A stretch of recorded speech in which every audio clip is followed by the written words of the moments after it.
Fuck Donald Trump. Wisst ihr noch zur ersten Amtszeit von US-Präsident Donald Trump 2017 bis 2021? Da haben sich Megastars wie Snoop Dogg sehr klar gegen Trump positioniert. Y'all do vote for him, y'all some stupid motherfuckers. Und im Jahr 2025 trat Snoop Dogg bei einer Party für Donald Trump auf. Es war mir noch nie so peinlich, Amerikanerin zu sein. Jeden Tag wahnsinnige Meldungen aus dem Weißen Haus. Und die Popwelt gibt sich entweder komplett dem MAGA-Zirkus hin oder bleibt auffällig leise. Könnten Pussy Riot die USA retten? Und wie geht man damit um, wenn man alles verloren hat und die Regierung einem sämtliche Hoffnung für eine bessere Zukunft nimmt?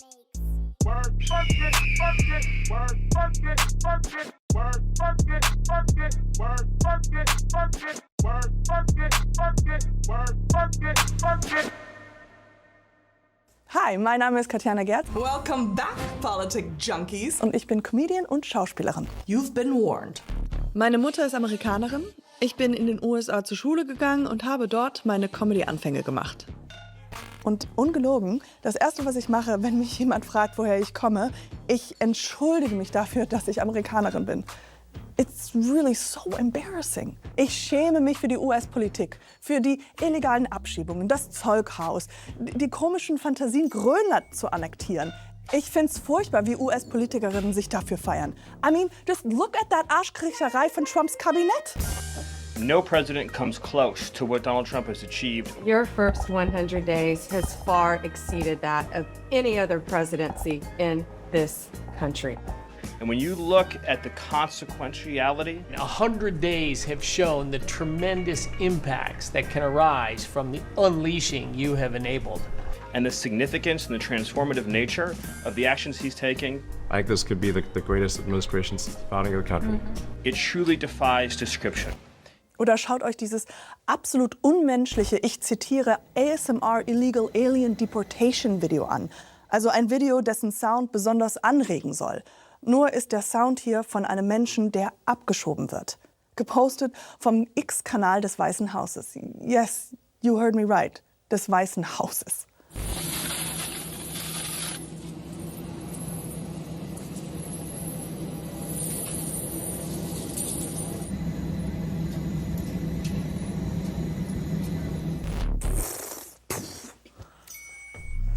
Eins darf man mir als Amerikanerin nicht nehmen, und das ist meine Popkultur. Für uns Amis einfach der Ort, wo wir am liebsten politische Gefechte austragen. Und eigentlich immer eher eine liberale Domäne. Doch in den letzten Jahren ist die Popkultur hart nach rechts abgebogen. Ja, da haben wir einmal den Fall Gwen Stefani, die mit dieser feministischen Pophymne groß wurde.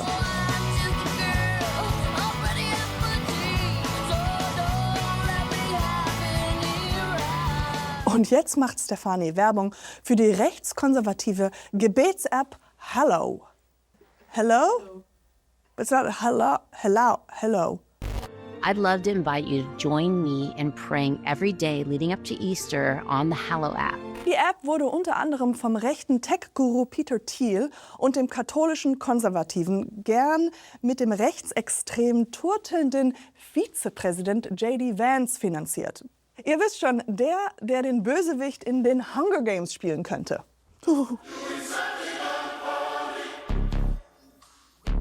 Dann gibt es den interessanten Fall der Rapperin MIA.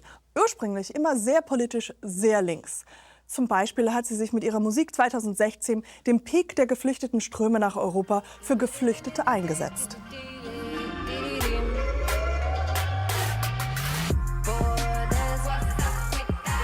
Jetzt feiert sie die Regierung, zu deren Markenkern Abschiebung und Abschottung, Abschottung gehört. Entschuldigung. Ja, besonders ist sie ein Fan vom Gesundheitsminister RFK Jr.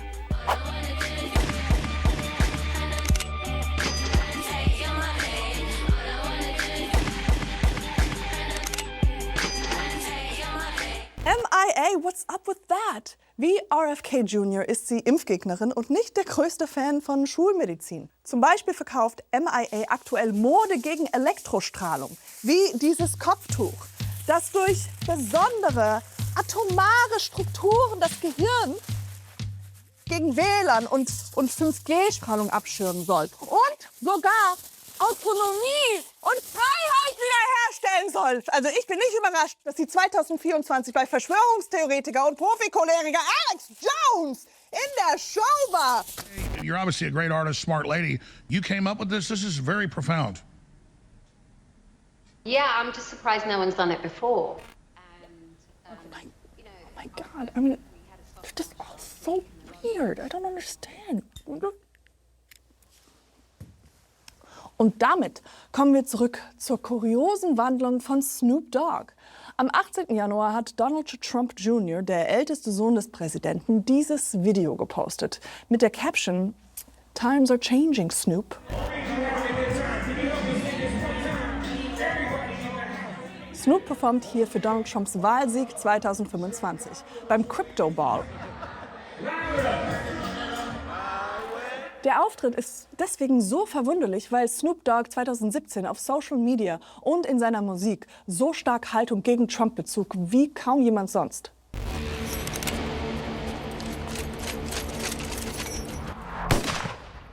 Die Kritik an Snoop Doggs Performance war groß. Er verlor über 500.000 Followerinnen, die seine neue Liebe für Trump nicht so cool fanden. Und das war seine Antwort. Get your life right. Stop worrying about mine. I'm cool. I'm together. Still a black man. Still 100% black. Wie es zu dieser Kehrtwende kam, können wir nur spekulieren. Vielleicht war es auch einfach ganz simpel so, dass Snoop viel Geld dafür gesehen hat. Wie sein Rap-Kollege Soulja Boy. Trump put money in my pockets. Meine Mutter sagt immer, you gotta bring home the bacon. Selbst als Millionär. Wir haben also in der einen Corner die starke Rechte. Und wo bleiben die MAGA-Gegnerinnen? Also, das ist wirklich keine rhetorische Frage. Wo genau sind sie? Vielleicht braucht es ein bisschen Nachhilfe von diktaturerprobten Protestpunkerinnen. Я вижу много страха в Америке. Страха и растерянности. Все, что мы можем сделать, мы можем поделиться своим опытом о том, как это происходило в России. Как писались репрессивные законы, как сажали людей, как уничтожали Конституцию, как травили и убивали оппозиционеров.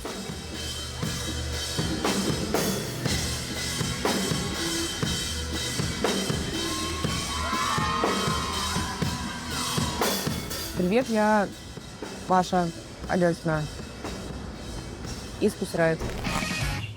50 миллиардов и радужный лучик Роднина и Кабаева факелы вручат в лагерях подчиняться и плакать научат. Салют начальничкам, привет, доча! Сочи блокирован, Олимп под надзором, спецсредства, оружие, топы ментов, ФСБ, аргумент. Мы едем из Вашингтона в Нью-Йорк. Это последние концерты Riot Days тура. Половина этого тура вот сейчас заканчивается в Америке. В 25-м году на втором сроке Трампа.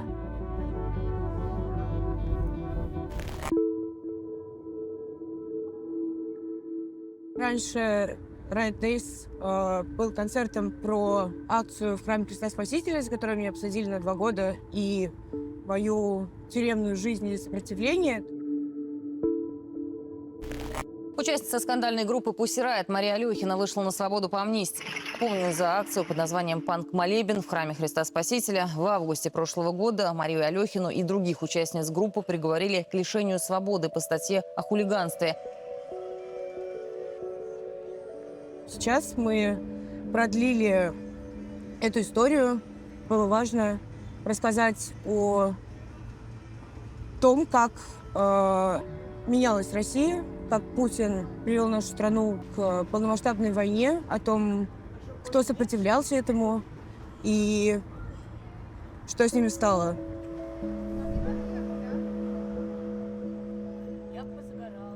Я уехала с ним из России с браслетом. Вместе с браслетом. Уехала с ним сюда, на Запад. Сбежала из-под домашнего, из-под уголовного преследования.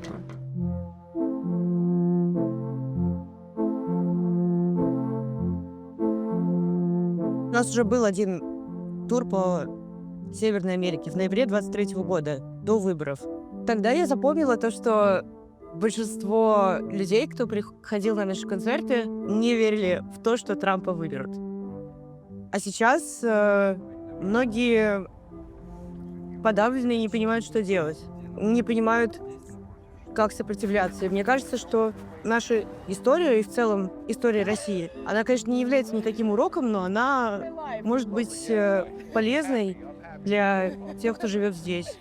Полезной в том плане, что может случиться, если один человек получает неограниченную власть и удерживает ее на протяжении многих лет.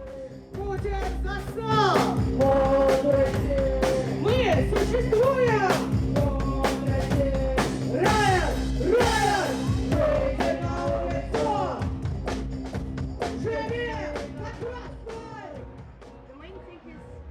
My name is Margot.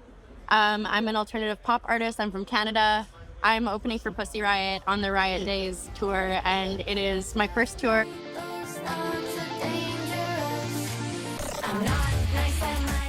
I mentioned the word fascism on stage last night, and afterwards I was like, I felt a little fear, and I'm like, that's not right. I shouldn't be scared for free speech. Just right now, with everything going on, it's so important to have these shows and speak out and continue to make people feel seen and understood in times where people are very scared to be themselves. So, Yeah. Just speaking out and being empathetic at the same time. You know, those people who voted for Trump, there are brothers and sisters. You know, they just have a different point of view. They don't have to be excoriated for it. My name's Steve. I represent Pussy Riot and a lot of other activist singer-songwriters. It's no secret that they're looking to get rid of diversity, equity, and inclusion at a very active level around the country. And now artists, whether they're British, Canadian, have concerns about coming to the United States, and that has a cultural impact. For the thing I cannot see.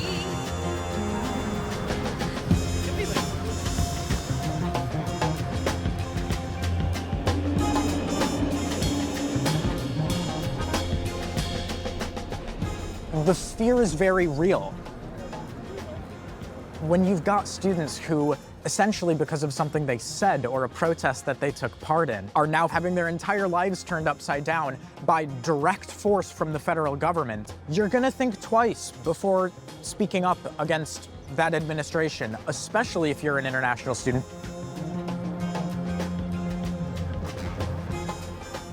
I'm Oscar Wolf. I'm a sophomore here at Columbia University. I study American Studies and Jewish Ethics, and I was just elected student body president of the General Studies Student Council.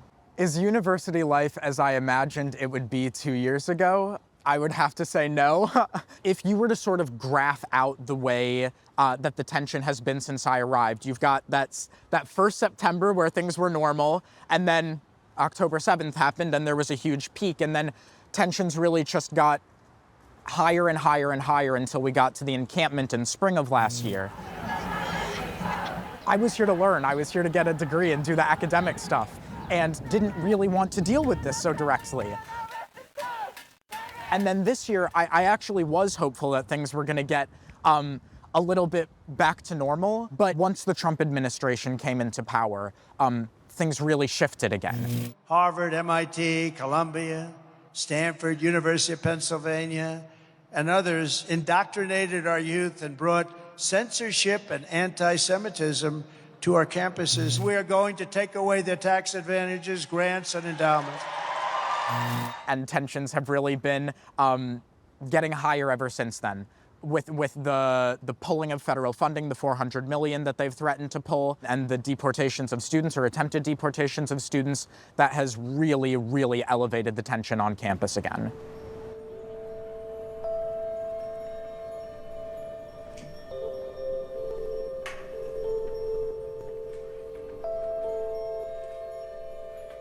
There has been a huge list of demands. It's been everything from changing actual curriculum, the way that academics are taught. One of the things he did with Columbia is trying to make sure that we have some federal oversight specifically over our a Middle Eastern Studies department. Since then, I mean, we've seen more demand for just federal oversight broadly. And the ways in which he's applying that pressure, I mean, A would be the money. It's serious. To lose $400 million all at once would dramatically affect the functioning of the university in an existential way.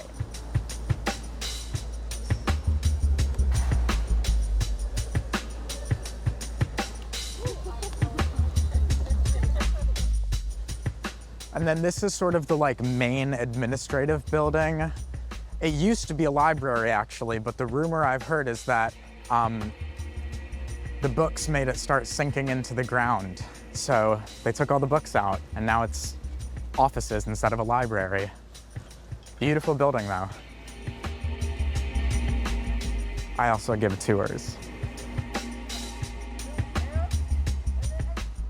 Colombia reacted to the Trump administration's actions by more or less completely capitulating.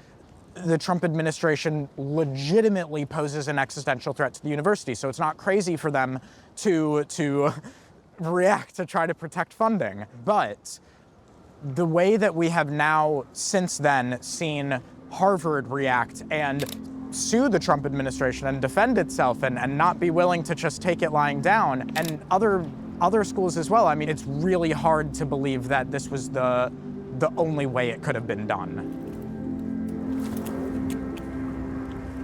I am a Jewish student here at Columbia, and I do think anti-Semitism is an issue, but I am not buying that the Trump administration's actions are legitimately motivated by a desire to combat anti-Semitism. I think if any of us want to do the things that we want to do for our country and for the people who live in it, we have to honestly and aggressively attack the universities in this country. So what do I personally think the Trump administration is trying to accomplish? I can't claim to be inside the mind of Donald Trump, but I think from the second he entered the political scene, his desire was to accumulate power and use that power. And I see this as perfectly aligned with that same mission that has driven just about every action that he's taken since entering the political scene. And it's much more salient to look at it through that lens than through the lens of Columbia or through the lens of anti-Semitism.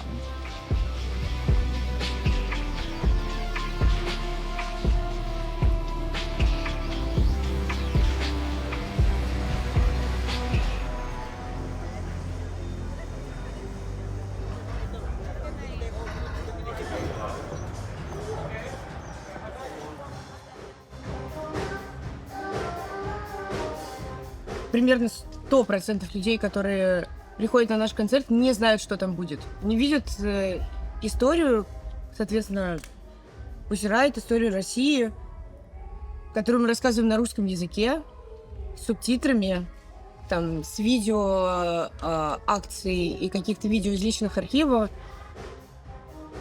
Ну, то есть у нас в основном приходят местные люди, да, не мигранты российские. I feel like it's going to shit in America. Yeah, unfortunately, because of Trump. People who have different diversity and the gay community, the trans community, and the Black Lives community, any race that is not white man. Considering I'm trans and I have to spend a lot of money on hormones and the chance that I'm gonna be fucking put on a plane to a camp pretty soon is pretty fucking bad.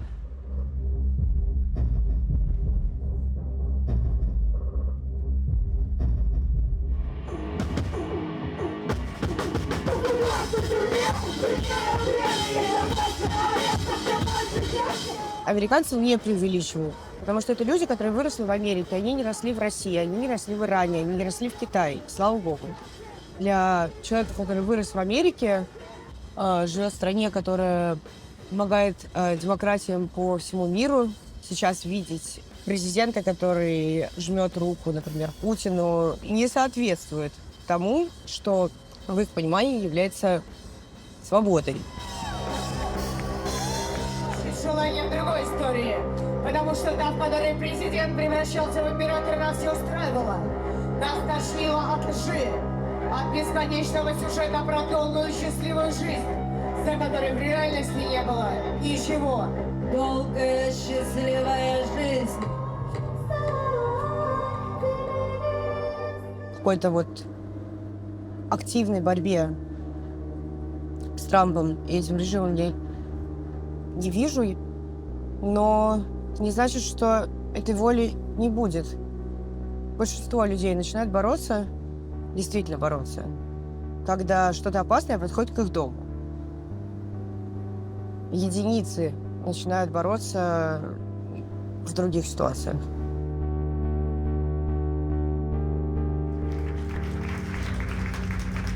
We've been in several cities here in the United States, and I see how people who are against current regime are frustrated, depressed, how you feel that you kind of don't know what to do. But guys, look to our story. Look how much time you have. Your constitution wasn't changed yet, so fight.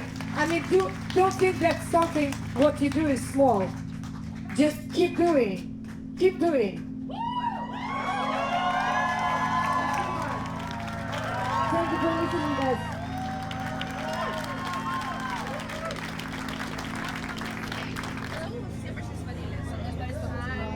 Can I have a medium shirt, please? Dark or light? You are a fucking warrior. You are so inspiring. And thank you for saying what you said at the end, because Americans really are scared and apoplectic and also frozen with fear. So seeing your action and your passion and your intensity is really, really important.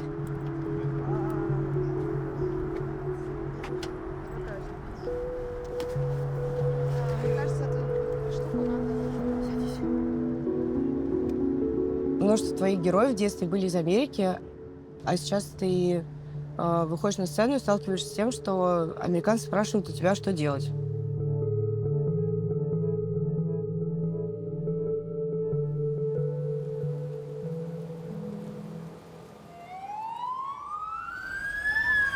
Auch in Los Angeles plagt viele Menschen die Ungewissheit. Bei den Waldbränden im Januar wurden 18.000 Gebäude zerstört. Der Rapper Fat Tony stand vor dem Nichts.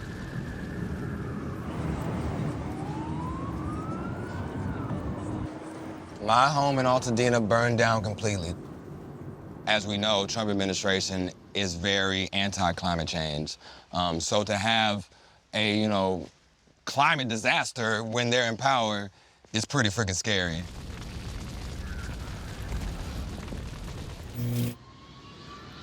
You have now arrived in Los Angeles.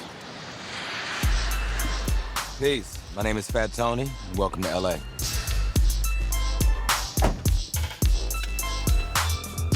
Riding around the city, just touched down in LA, dancing like I'm big.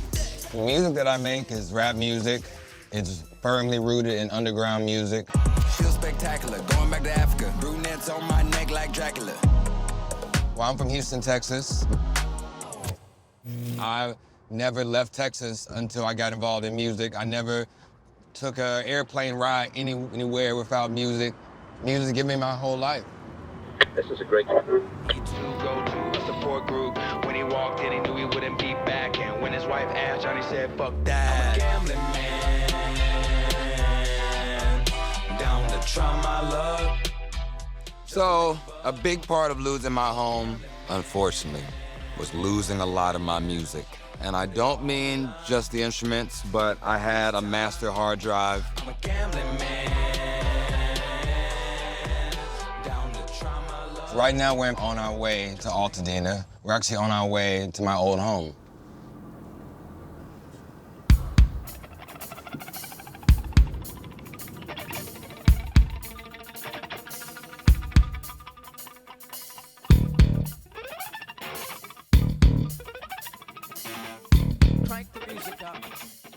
fire started at Eaton Canyon.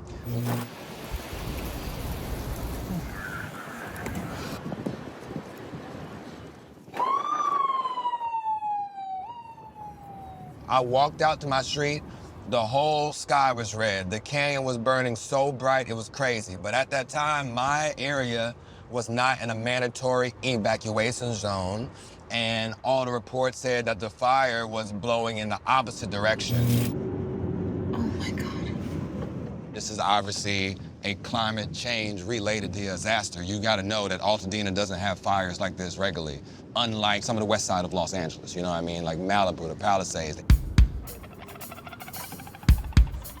It literally never crossed our minds until the next morning that we could lose our homes to fire.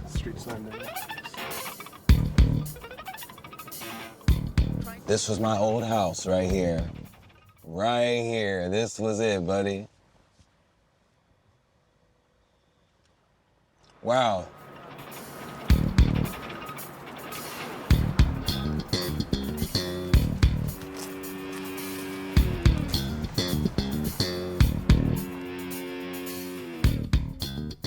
All right, y'all, let me give you a tour of my old home.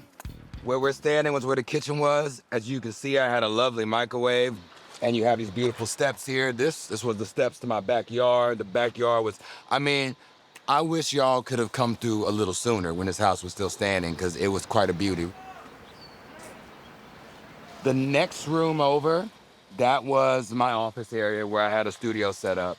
And what really sucks is right before the fire, I had just got it fully dialed in, where I had like a MIDI controller, my DJ controller, a drum machine, my bass, my guitar.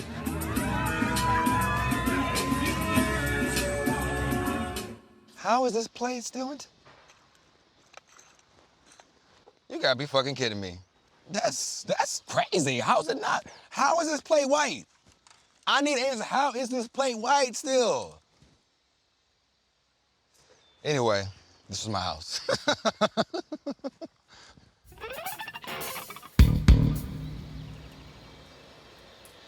I've gone through different levels of grief. I feel like the first month when it happened, I felt like a manic energy about myself, you know, because I have tons of people reaching out to me, friends, family, strangers. I had a GoFundMe, and I feel like that first month, I wasn't really in a place to think about grief. I played a couple more benefit shows to put some attention toward people that need help. And it was great to see these benefit shows come together quickly. Like, I really feel like within days of the fire, people were planning parties and concerts and events to raise money. Yes, I did get FEMA money, but the majority of funding and love that I received came from friends, family, fans, and strangers. All gave more to me than the government. This was just such a beautiful neighborhood, and it's a diverse neighborhood. It's a historically Black community. People, especially in Altadena, feel left behind in regards to the wildfires. I feel like most of the focus has been on the Palisades, obviously. You know, it's a wealthier community. It's a community with a lot more fame. And I would say that that sucks. Yes. I'm Congressmember Judy Chu, and I represent the areas of Altadena and Pasadena. Yes. I know that you've gone to the Palisades and you've seen the devastation, Right. but it's apocalyptic in Altadena. There have been 9,500 structures burned. Most of the deaths have occurred in our area. I just want to make sure that you remember the people in Altadena and Pasadena, and that you can come there. I've only been here 3 days, and I'll do a great job. I know a lot of Altadena residents didn't want him coming over here. So if Trump didn't come to Altadena, thank you. Simple as that. Actual support and funding and resources are what make me feel supported. So if a politician wants to talk to me after I've gone through some trauma, let's talk about that first. Don't give me a pat on the back and tell me how sorry you feel for me.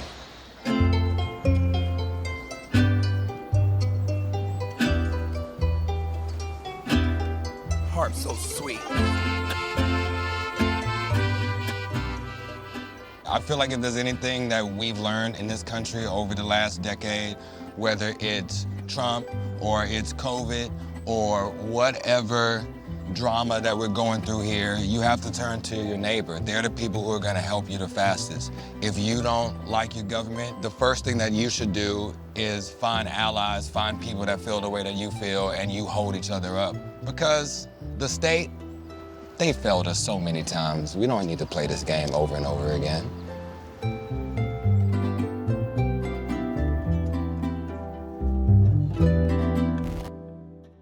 Wenn ich als Amerikanerin eins von Hollywood gelernt habe, dann das. Wir sind ewige Optimistinnen. Ich sehe Hoffnung, wo sie schon längst gestorben ist, wie eben dem Internet. Im Februar 2025 hat sich Trump selbst zum Chef des Kennedy Centers gemacht. Das ist die wichtigste öffentlich geförderte Kultureinrichtung der USA, die noch nie einen Präsidenten als Chef hatte. Unter Trump wurde das Programm ganz neu ausgerichtet. Keine Diversität mehr. Dafür familienfreundliches. Statt Drag soll es jetzt Trumps Lieblingsmusical Cats geben. Und dagegen hat der Kennedy Center Angestellte Tavish Forsyth im März protestiert. In this episode, I'm going to talk about whether or not I should quit. I'm going to ask, does staying make me a collaborator or somehow complicit in a hostile government takeover that's systematically targeting the livelihood and liberty of poor people, queer people, black, brown people, people of color, immigrants, Muslims, victims in war-torn countries, ethnic cleansing, women, and gosh, when I put it that way, it seems obvious. Fuck Donald Trump and the Kennedy Center. Nur einen Tag nachdem Tavish Forsyth das Video gepostet hat, hat das Kennedy Center seine Frage für ihn beantwortet und ihn gefeuert. Und kurz darauf hat YouTube sein Video gelöscht. Begründung, es soll sexuell erregend gewesen sein, aber ich dachte nur, Nippel von Nichtmännern soll... Apropos Zensur. Wenn man nicht gelöscht werden will, kann man auch Menschen nicht dazu auffordern, was sie bitte nicht tun sollen. Also schaut euch bitte nicht diesen Protest von TikToker Brent Chase an. I'm not saying you should go to Google Maps, find the Gulf of America, select it, scroll down and add a review, such as the original was better. You definitely shouldn't do that. You should definitely not rate the Gulf of America negatively. Für die, die sich jetzt fragen, wo der Golf von Amerika ist, der existiert nur in Trumps Fantasie. In einer seiner vielen Bestrebungen, die Territorien um die USA herum zu annektieren, Kanada und Grönland zum Beispiel, hat Trump den Golf von Mexiko einfach in Golf von Amerika umbenannt. And we're flying right over it right now. So we thought this would be appropriate. Gar nicht appropriate. Das darf eigentlich nur die UN. Das ist, glaube ich, so, wie wenn man seinen Namen auf einen Joghurtbecher treibt, damit keine der Kolleginnen ihn weg isst. Nur, dass der amerikanische Präsident den Golf von Mexiko nicht besitzt. Und trotzdem, Google ist ganz gehorsam gefolgt und hat den Golf auf Google Maps umbenannt. The original was better. Es gibt noch viele andere Beispiele, wie die großen Tech-Bros Musk, Zuckerberg und Pichai den großen Kniefall vor Trump machen. Sie drücken auf ihren globalen Kommunikationsplattformen Trumps Politik durch und drücken andere Meinungen weg. Vielleicht macht das den Protest im Internet gerade so wichtig. Und weil Popstars heute komplett vom Algorithmus abhängig sind, bleiben viele lieber stumm. Lord, have mercy.